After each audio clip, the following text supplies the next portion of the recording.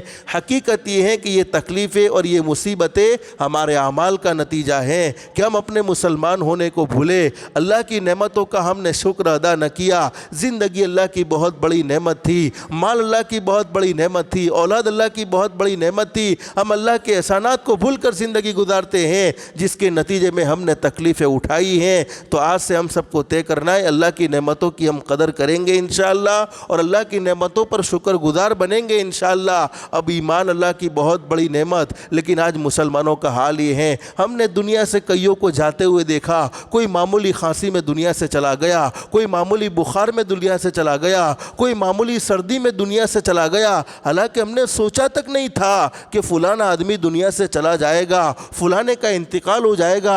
اس کے باوجود مسلمانوں کا حال یہ ہے، مسلمانوں کا حال یہ ہے کہ ہم فجر کی نماز میں کسی مسلمان کے محلے سے گزرتے ہیں تو یہ فیصلہ بڑا مشکل معلوم ہوتا ہے کہ ہم کسی مسلمان کے محلے سے گزرے ہیں یا کسی غیر کے محلے سے گزرے ہیں۔ تو یہ تکلیفیں، یہ مصیبتیں اللہ کو ناراض کرنے کا نتیجہ ہوتا ہے۔ ہم اللہ کی نعمت کو بھول گئے کہ اللہ نے ہمیں مسلمان بنایا تھا، ایمان والے کے گھر میں پیدا کیا تھا۔ ایمان والے مرد کی کیا ذمہ داری تھی، ایمان والی عورت کی کیا ذمہ داری تھی، ہم اپنے مومن ہونے کو بھولے، جس کے نتیجے میں حالات پیدا ہوئے۔ اسی لیے اللہ قرآن کریم میں فرماتے ہیں، ما اصابکم من مصیبت فبما کسبت ایدیکم ویعفو عن کثیر۔ اللہ فرماتے میرے بندو، دنیا کی مختصر سی زندگی میں جتنی تکلیفیں تم اٹھا رہے ہو، حقیقت یہ ہے کہ یہ تکلیفیں تمہارے اعمال کا نتیجہ ہے۔ اسی لیے بہت اچھی بات کہی ہے، تیرے اعمال سے ہے تیرا پریشان ہونا، ورنہ مشکل نہیں مشکل کا آسان ہونا۔ اللہ کے لیے کیا مشکل ہے، وہ تو کن فیکن کا مالک ہے۔ تیرے اعمال سے ہے تیرا پریشان ہونا، ورنہ مشکل نہیں مشکل کا آسان ہونا۔ پورے عالم پہ حکومت ہو تیری اے مسلم، تو سمجھ جائے اگر اپنا مسلمان ہونا۔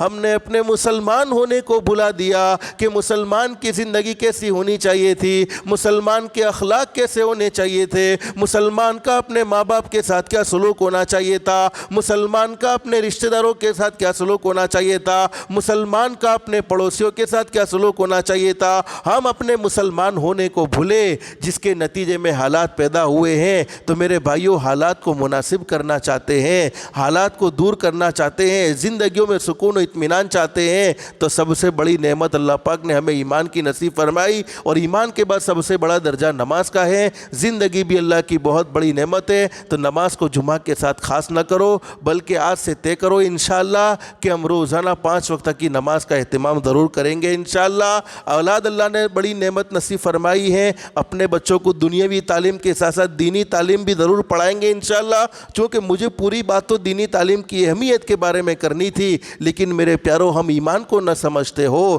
تو دوسرے اعمال کو ہم کیا سمجھیں گے۔ اللہ ہم سب کو ایمان کی قدردانی کی توفیق نصیب فرمائے۔ اور میرے بھائیو، زندگی بھی اللہ کی بہت بڑی نعمت ہے، تو زندگی کا جو مقصد اللہ پاک نے ہمیں قرآن کریم میں سمجھایا، اس مقصد کے تحت ہم اپنی زندگی گزاریں گے انشاءاللہ۔ اللہ سے دل سے دعا کر لو، اللہ ہماری دنیا بھی بہتر سے بہتر بنائے، آخرت بھی بہتر سے بہتر بنائے، اللہ کے احکام کے مطابق حضرت نبی کریم صلی اللہ علیہ وسلم کے طریقے کے مطابق زندگی گزارنے کی توفیق و سعادت نصیب فرمائے۔ جمعہ کا مبارک دن ہمارے نبی حضرت محمد الرسول اللہ صلی اللہ علیہ وسلم کے احسانات اتنے ہیں کہ ان کو گننا چاہے تو گن نہ سکے، شمار کرنا چاہے تو شمار نہ کر سکے، تو جتنا بھی ہو سکے درود پاک کی بھی کثرت کرتے رہیں گے انشاءاللہ۔ اللہ ہم سب کو کثرت سے درود پاک کا بھی اہتمام کی توفیق نصیب فرمائے۔ اللہ ہم سب کو کہنے سننے سے زیادہ اخلاص، استخلاص اور استقامت کے ساتھ عمل کی توفیق نصیب فرمائے۔ آمین یا رب العالمین۔ وآخر دعوانا ان الحمد للہ رب العالمین۔